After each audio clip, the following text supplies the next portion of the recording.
Quoi surveiller à la bourse en avant-marché en ce lundi 22 septembre 2025? Je regarde les indicateurs. À Wall Street, ce matin, on est dans le rouge. Est-ce que ça va être ça toute la journée? Ça pourrait être très rock'n'roll aujourd'hui. Et le Dow Jones baisse de 184 points. Au moment où je vous parle, le S&P 500, 23 points en baisse. Le Nasdaq, 97 points en rouge. Le pétrole baisse de 49 cents, 62,19 US, référence WTI. Et là, on regarde un peu. Bitcoin baisse de 2620 $, 112 705. L'Ethereum, 260 $ de baisse, 4186. Et l'or qui gagne 31,9 $ l'once d'or, 3716,87. On a franchi la barre pour l'or, les 3700 $. US, du côté du Hang Seng, ça baisse de 200 points, 26 344. Du côté du Stock 600, ça baisse de 0,3 %. Quand même pas une grosse descente. Voilà. Il se passe quoi? Ben, il se passe que, tout ce qui monte finit par descendre, mais là, c'est un bras de fer qui se passe. Du côté du Sénat puis de la Chambre des représentants, on veut adopter un budget à partir du 1er octobre. S'il n'y a pas d'entente entre les démocrates et les républicains, on va avoir un shutdown aux États-Unis. C'est-à-dire qu'on doit adopter un budget et on doit avoir les dépenses de l'État. La dette des États-Unis est de plus de 37 000 milliards. Et là, on doit rajouter de l'argent là-dessus. Le déficit américain annuel est autour de 1 500 à 2 000 milliards par année. Et c'est ce qu'on prévoit faire d'ailleurs pour les prochaines années. Mais là, on ne s'entend pas sur le budget. Les démocrates voudraient peut-être provoquer un shutdown. Et là, on mettrait dans l'embarras les républicains de Trump.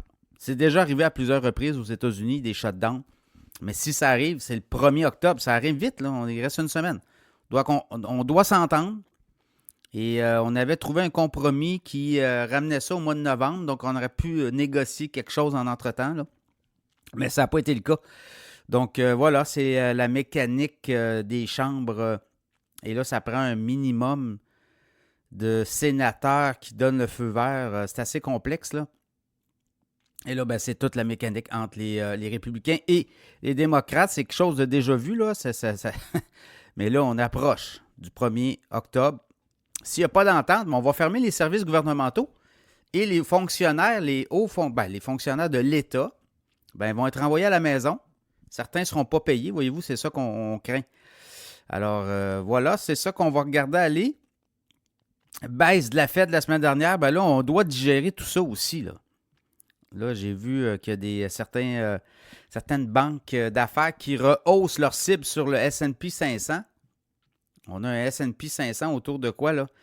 6700, bien pile aujourd'hui. Autour de. Et là, on rehausse la cible à 6800 pour la fin de l'année. Donc, certaines institutions, il y en a qui sont à 6000, il y en a d'autres qui sont à 6500 sur le S&P. Alors, voilà. Là, si je regarde Oracle qui nomme deux co-CEO, et on va faire le travail à deux. Donc, Oracle est un titre là, qui a beaucoup monté.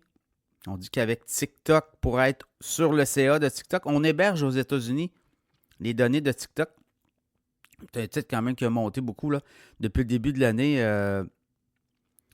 Le titre de Oracle a pris 86 %, 308,66. En début d'année, c'était à 166,3. On est rendu à 308,66. Alors, j'ai vu ça, entre autres, l'histoire du Tylenol, là, selon Trump, les femmes enceintes, ça pourrait provoquer de l'autisme. Et là, le fabricant de Tylenol baisse à la bourse de 74 cents à 17,60. Kenvue, Kenvue. Après ça, le visa des 100 000 $ pour les travailleurs, notamment des techs. Trump va mettre des visas, va imposer un 100 000 $ de frais pour les travailleurs étrangers qui vont venir travailler notamment dans les secteurs des technologies. Ça s'appelle le H-1B visa. Et là, les compagnies tech vont devoir payer 100 000 $ au gouvernement américain pour obtenir le droit de faire venir des travailleurs, notamment des travailleurs indiens et chinois. qui sont visés et qui ont quand même des spécificités, là, des cerveaux, comme on dit. Et là, ben, ça laisse de froid là, les compagnies comme Google, Amazon, Meta, Apple, Nvidia et autres, où on fait venir beaucoup de travailleurs étrangers. Metsera monte, je regarde Metsera, monte en avant-marché de 60%. Le titre, Metsera, c'est Pfizer qui veut acheter Metsera. Pfizer monte de 39 cents à 24,3. Metsera monte de 20,08 à 53,40.